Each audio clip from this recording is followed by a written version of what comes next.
But I must say, I also loved the effect where they melted his face. I thought that was quite astonishing, and I saw that happen, and I thought, I still think it's quite brilliant, really. Yeah. And it was, it's real kind of, using the best of the stuff that you've got. It's like in New Zealand, I learned I'm in the Hobbit, Anyway, and when I'm in the Hobbit, they've got this expression, the number 6 wire, and the number 6 wire is the wire that they use to keep sheep in. And the New Zealanders have been so far away from anywhere, and now it's easier for them, but up until about the 70s or the 80s, they had to make do, and they did. They used to be able to make jumbo jets out of the number 8 wire. That's the story anyway.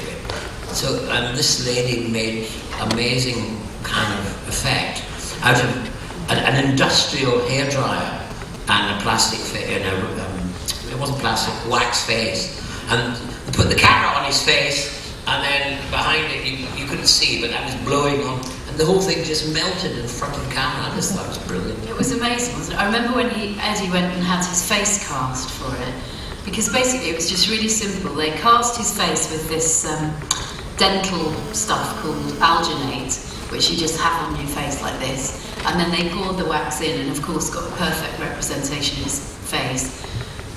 Stuck it on a pole in the studio, put his clothes on and the hat and everything, and then, as you say, just had the hairdryer. They were all sort of lying underneath, with the camera on it, and just melted the wax.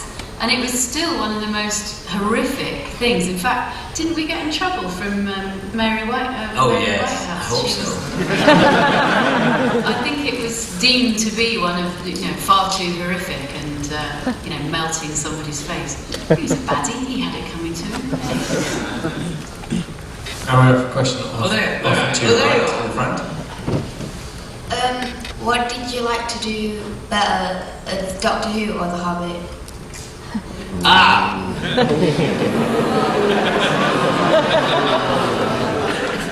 Careful, Sylvester, I've got my baseball bat. I've got Benedict Cumberbatch right here. So far. Now that's an interesting question. The thing is, I love doing both of them, and I did first did Doctor Who 26 years ago. Long way before your father was born, I would even imagine. Oh, really? No, he's that old, is he? Oh, anyway. No, I adore doing it, but I also adore doing Radagast Brown. The thing is, as an actor, you tend to fall in love with the character you do. I mean, and I've played hundreds and hundreds of characters, and I've generally, now and again not, but generally loved them all. You focus on that character when you're doing it at that time, and that is, I mean, we're not very loyal to our characters. We love them desperately, then we abandon them to the next character when the next one comes along. When you grow up, you understand all that. I have a question from young lady here. I think it was part 4 of The Greatest Show in the Galaxy, you had to walk away from an explosion, and the team got a bit overly enthusiastic with the explosives. Yes. Could you tell us a bit more about that, please? Well, the team, I think their ambition from the very first time I stepped onto the set, Doctor Who, until the end, kept trying to blow me up. And then when Sophie came along, they kept trying to blow both of us up. But that was quite interesting. We were in the desert of Dorset, the greatest show in the galaxy. It was the very last shot of the week, the 2 weeks, or whatever how long we were down there. We couldn't do. The next day, we had to be somewhere completely different, doing a totally different story. So we had to do this one shot. And it was the end of the day. They had to get the light. It had to work. Everything had to go. There was no way of ever getting it done again. And it was hugely important because it was the end, actually, coincidentally, because filming is always back to front, upside down, and inside out. It was the end of the episodes, and so I looked in the tent and I saw these big kind of grey metal they look like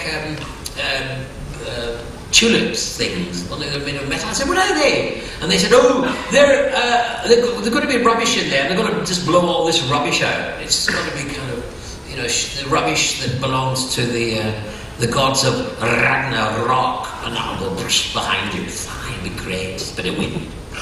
Action, I walk past. Suddenly the whole Second World War starts up behind me. The noise, the heat, the everything. I thought, am I on fire? But I couldn't, I had to keep going, don't blink, keep moving. Last shot, get sacked. So that's it, mate. And that's how it happened, really. And there's a fabulous photograph, I don't know whether you've seen it, because Mike Tucker, who was trying to blow me up. Yeah, he was one of the visual effects guys, entirely responsible for Sylvester's, nearly blown up. He and I used to take a lot of photographs on the set, and he's got this amazing photograph of this massive explosion behind Sylvester and him walking cool as a cucumber, just like strolling nonchalantly away. Great acting, Sylvester. Thinking, am I on fire? We're right on your right still, up towards the back. All right, hello! I'm actually going to be a bit cheeky and ask 2 questions. So one of them's adding to what the gentleman down there in the red said earlier about Peter Cushing. There's a small series of missing doctors. So you've also got Richard E. Grant, who plays the Doctor in various audiobooks. You've also got the Watcher from Technopolis. You've got the Valeyard, which is Michael Jaston from The Trial of Time Lord. These people are missing out of sort of the Doctor's history. I'd like to know what the Doctor thinks about his missing personas. But the other thing that I was thinking of, and this is being mindful that there are children in the room, that in light of the recent success of Doctor Who coming back, if Michael Grade was sat here now, what would you like to say to him? Hello, Michael. The thing about Michael Grade is that I'll answer the second one. When he wasn't a BBC man, he came from outside when he took over, and he didn't have that kind of tradition and respect for the BBC's kind of jewels, Like the Tories, you mean? Yeah, like the Tories.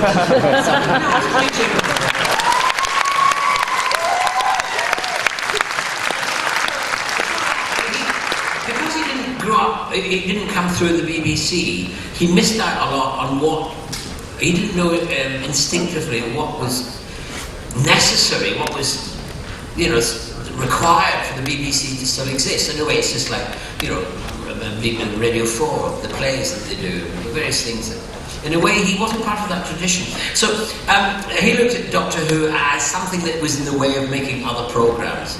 And he was advised by, not Jonathan Powell, was it something Powell? Guy underneath him who didn't really, he wanted to make El Dorado, so he wanted to get rid of Doctor Who so he could put El Dorado in.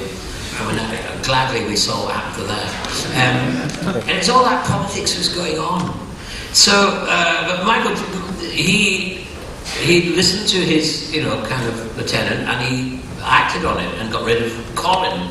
And then there was this big hoo-ha, and the producer invited Michael to go to to go to America and see a convention, and he came back. In a sense, not converted to liking Doctor Who, but converted to knowing that there was a following.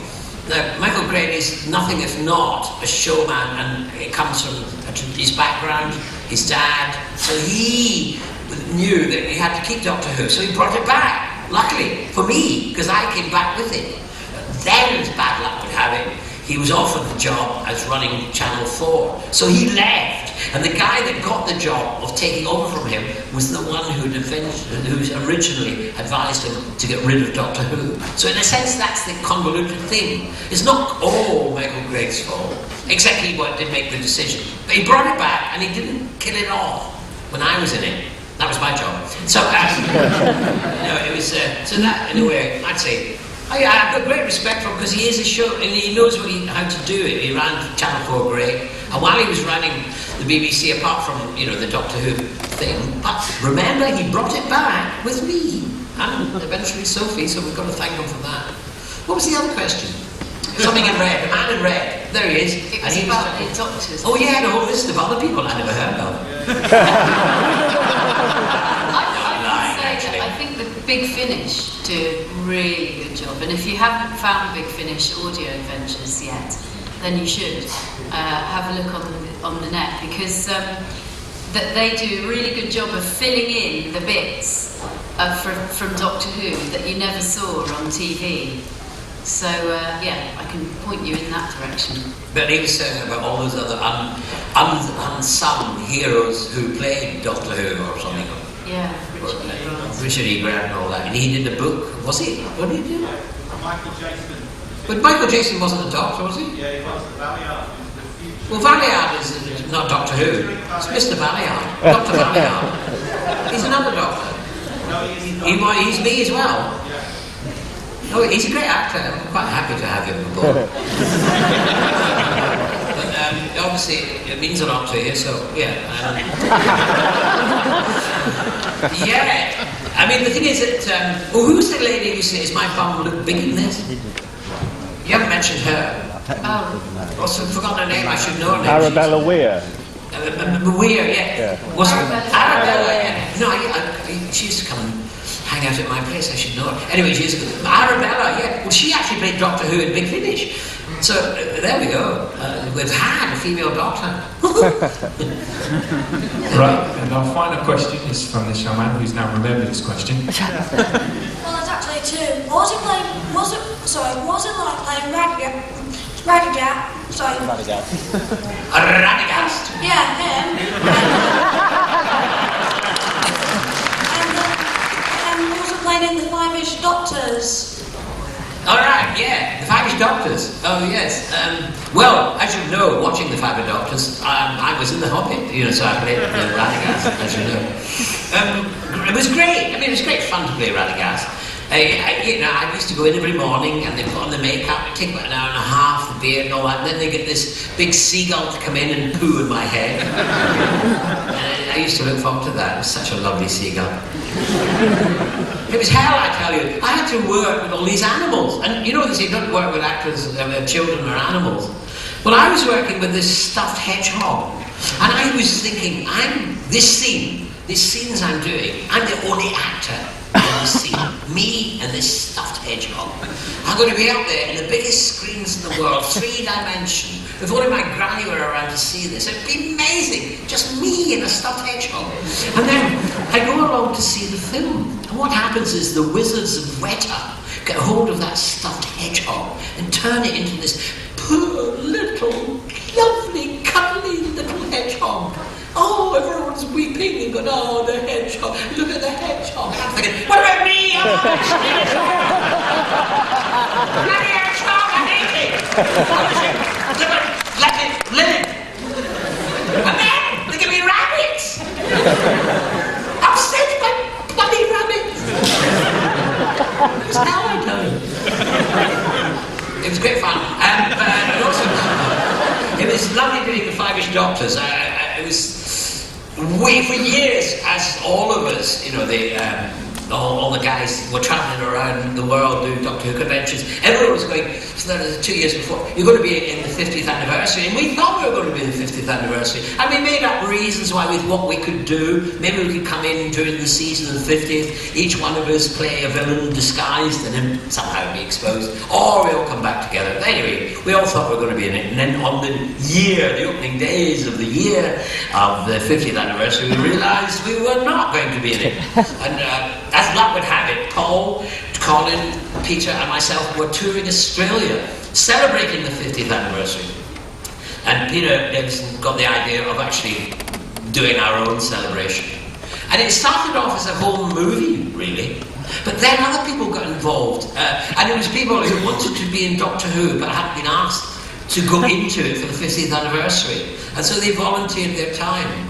And then it grew in such a way. It's lovely that the BBC suddenly thought, well, maybe we better do something about this.